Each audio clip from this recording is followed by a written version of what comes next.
Olá pessoal, tudo bom? Luiz Cora aqui novamente falando com vocês, agora com a garganta melhor. Vou falar sobre um estudo desse ano agora, tá? Do Dr. Ross Hauser, lá da Flórida, um cara que eu acompanho, né? As roupas dele são bem engraçadas nos vídeos de YouTube, vocês vão curtir. Mas ele encontra muitas coisas que eu tenho visto no consultório, tá? Com relação à instabilidade da região cervical alta. Então, toda a comunicação do cérebro com o resto do corpo vai passar pelo pescoço, certo? A medula espinal, nessa altura, ela chega a ter 1,5 mm, 2 milímetros da dura mater.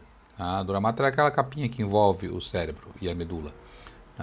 Então, quando você tem algum estrangulamento, alguma deformidade, como no caso da síndrome de Ehlers-Danlos, que os ligamentos são frouxos, essas vértebras elas têm uma certa instabilidade. E isso vai pressionar tanto a veia jugular, consequentemente, se você pressiona a veia jugular, tá, o sangue entra no cérebro e não consegue sair de uma maneira adequada. Então eles conseguiram comparar que fazendo o ultrassom nesses 84 pacientes, fazendo o ultrassom da veia jugular a nível de C4 e a nível de C1, a nível de C4 a veia jugular estava maior e a nível de C1 a veia jugular estava menor, mostrando que é a nível de C1 que você tem um comprometimento de estrangulamento da veia, ok? E, consequentemente, uma diminuição da saída dessas toxinas que vêm pelo cérebro, vêm pela veia, que drenam o cérebro. Tá? Por outro lado, do lado da veia jugular, tá, está passando o nervo vago. Então, tem uma bainha carotídea, como se fosse um saco, né, onde você tem a artéria carótida, a veia jugular e o nervo vago, os principais. Tá? E essa bainha carotídea, ela vai ser pressionada e o nervo vai estrangular também, tá? Então você pode ter um estrangulamento da bainha, dessa bainha carotídea e estrangular o nervo vago. Tem um paciente, por exemplo, que a gente faz a manobra, faz a variabilidade cardíaca, que é uma maneira de a gente estudar a função do nervo vago e da atividade simpática do sistema cardiovascular e pediu para ele virar a cabeça de um lado e virar para o outro. E a gente monitorando esse nível de atividade. E quando virou a cabeça para um lado, a atividade simpática, a adrenalina foi lá em cima. Quando virou para o outro, a atividade foi para o outro lado. Isso acontecia porque o cara dormia de bruços, consequentemente você fica 8 horas com a cabeça rodada, então o nervo ele vai ser pressionado pelo ossinho de C1, tá? E rodando ele vai estar estrangulando. Então ele tinha uma gastroparesia severa, né? Então a gente vê isso no consultório, a gente consegue comprovar. Né? Outra coisa que a gente faz também no consultório é verificar o tamanho da bainha do nervo óptico. Então, nesse trabalho, eles fizeram isso e mostraram que a maioria dos pacientes tinha um aumento do tamanho da bainha. O que significa isso? Quando você tem uma diminuição de drenagem de líquidos do crânio, tá? A água vai tentar fugir pelos buracos, né? E nós temos um buraco aqui no olho, por onde passa o nervo óptico, que a gente consegue com ultrassom visualizar, né, o tamanho desse buraco, tá? Então, se esse tamanho do buraco estiver maior, significa que tem mais líquido dentro do cérebro, tá, do que o normal. Isso, inclusive, é um método que a gente usa na UTI, tá, para verificar se o paciente com traumatismo craniano merece ou não um catéter de pressão intracraniana para não deslocar ele para fazer ressonância ou tomografia, que é um risco considerável o transporte desses pacientes. Tá? Então, nos pacientes com Ehlers-Danlos, isso aumenta em sobremaneira, tá? Porque esses ligamentos eles estão frouxos. Tá? Daqui a pouco eu vou falar de um outro artigo que saiu hoje, tá? Sobre a ponte mildural, onde esses ligamentos que têm uma estrutura de colágeno tipo 1 tá? São fundamentais. Tá? Então, é fundamental nesses pacientes ter uma boa ergonomia no pescoço, tá? Exercícios cervicais regulares, um alinhamento cervical, tá? E eventualmente a proloterapia, tá? O que é a proloterapia? Proloterapia, você coloca uma substância química irritante no ligamento, tá? Para fazer esse ligamento ficar mais estável, tá?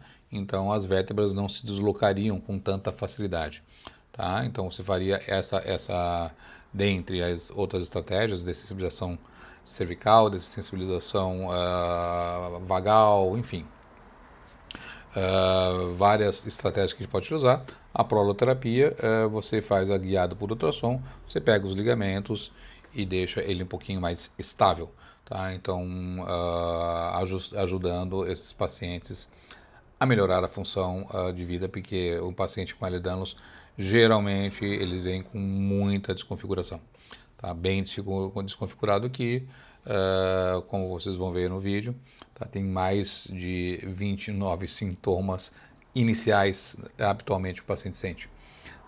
Então, é um grupo de pacientes, principalmente mulheres, que sofrem bastante. Beleza? Divirtam-se e bons estudos. Valeu! Sejam muito bem-vindos a mais uma análise detalhada.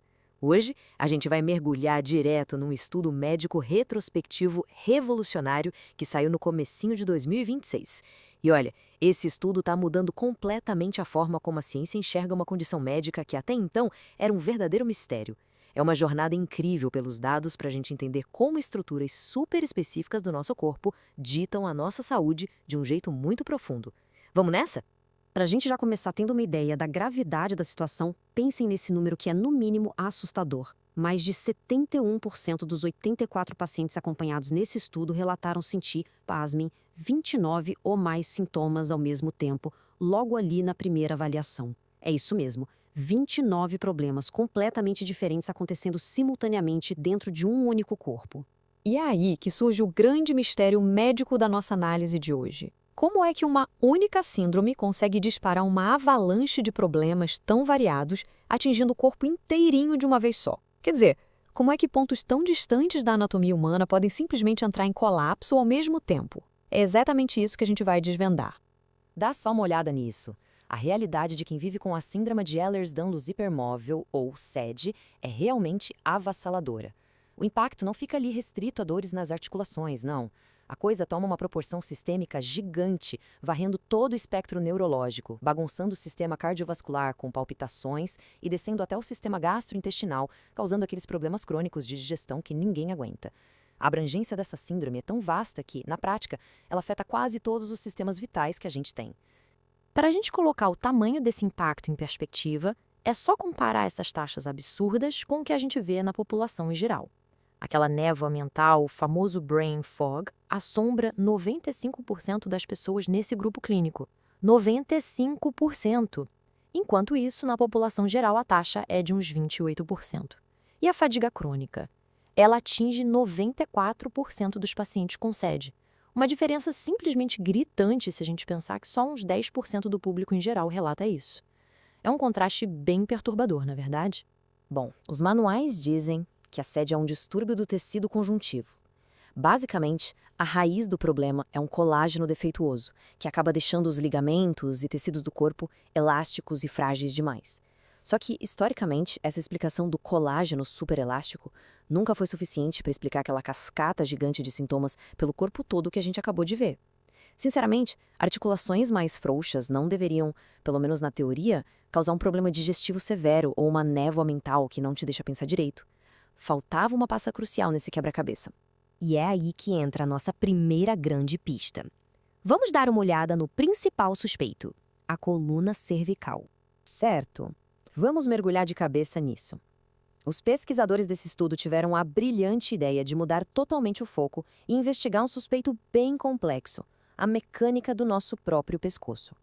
E eles trouxeram para a mesa um conceito chamado de desestrutura cervical. Para explicar de um jeito bem simples, a cabeça humana é pesada, é como uma bola de boliche.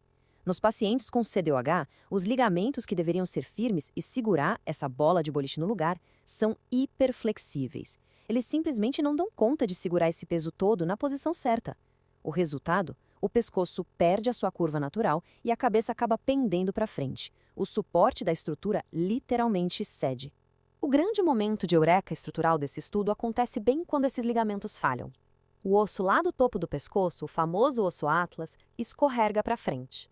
E, como fica muito claro, esse deslizamento do atlas pinça diretamente aquelas estruturas neurovasculares vitais que ficam ali, super desprotegidas logo na frente dele. O que nos leva à próxima etapa, a evidência do efeito da mangueira dobrada. Vamos olhar para os dados mecânicos agora para entender o que rola quando o espaço dentro do pescoço é reduzido. Os pesquisadores usaram uma metáfora do morango que é simplesmente genial. Olha só, a força mecânica necessária para começar a fechar e reduzir o fluxo numa veia importante é de apenas 0,5 newtons, pessoal. Isso é literalmente menos do que o peso de um único moranguinho que a gente compra no mercado. A veia jugular não tem uma armadura de cartilagem para proteger ela, então é incrivelmente fácil de ser esmagada por qualquer osso que saia do lugar. E quando a equipe do estudo rodou os exames vitais nesse grupo de 84 pacientes, as porcentagens de anormalidades que eles acharam foram lá para o teto. Quase 99% deles tinham esse deslocamento para frente do osso atlas. 96,4% apresentavam uma instabilidade confirmada nos ligamentos lá no topo do pescoço. Mas o mais chocante de tudo, 100%. Absolutamente todos os pacientes mostraram algum grau de degeneração no nervo vago. Além disso, a compressão da veia jugular interna estava presente em mais de 96% dos casos. É uma presença quase que uniforme de danos gravíssimos e compressão vascular bem ali no pescoço. E se alguém precisava de uma prova de que a culpa é do pescoço instável, os dados entregam. O estudo mediu a área da veia jugular interna em 2 alturas diferentes da coluna. O que fica comprovado é que a veia está muito apertada, perdendo grande parte do seu espaço interno, exatamente lá no alto do pescoço, na região C1. É bem ali que o osso atlas desliza e causa o estrago. Quando a gente desce um pouquinho para o meio do pescoço, na região C4 e C5, a veia já aparece com um tamanho bem mais normal. Ou seja, a compressão tem um endereço muito específico, a instabilidade na parte de cima da coluna. Chegou a hora de juntar tudo isso. Vamos conectar os pontos, da anatomia aos sintomas. É absolutamente fascinante ver essas peças anatômicas se encaixando. O grande trunfo dessa pesquisa é justamente conectar essa evidência do esmagamento físico com aqueles mais de 29 sintomas bizarros que a gente comentou lá no começo. Vamos acompanhar o passo a passo desse mecanismo mecânico e superlógico. Começa na genética do colágeno, que deixa os ligamentos frouxos. Sem contenção, rola a instabilidade e o osso atlas escorrega para frente. Aí, vasos super importantes como a veia jugular e nervos cruciais como o nervo vago são prensados e sofrem um baita estrangulamento.